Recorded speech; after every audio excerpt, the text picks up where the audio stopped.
Chamengo. Takao Furuno, promoteur des canards dans les rizières, Fukuoka, Japon. La grande majorité du riz cultivé au Japon est traité à coups de pesticides, insecticides et fongicides. En 1989, cet agriculteur biologique découvre que dans une rizière, l'élevage de canards est un excellent substitut à tous ces produits chimiques. Les canards mangent les pucerons, les mauvaises herbes, et en barbotant dans l'eau, ils stimulent les plantations de riz tout en leur apportant des nutriments grâce à leur déjection.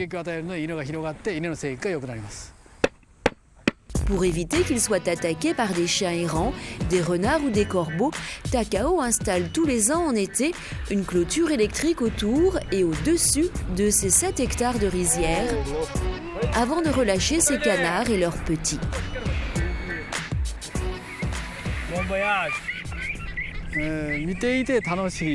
C'est très sympa de les regarder parce qu'ils sont manifestement heureux.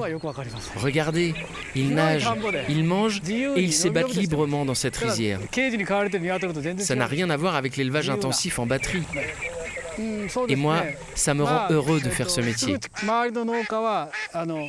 Au départ, les agriculteurs de la région pensaient que je ne pourrais jamais gagner ma vie de cette manière. Et même si les résultats prouvent aujourd'hui le contraire, ils ne sont jamais venus me demander de les former. En fait, plus les gens habitent loin, plus ils sont demandeurs.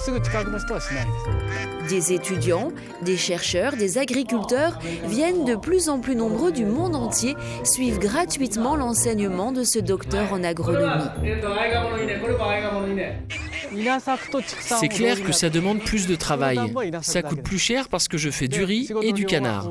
Mais je m'y retrouve largement financièrement en vendant mon riz biologique directement aux consommateurs, 2 fois plus cher qu'un agriculteur conventionnel.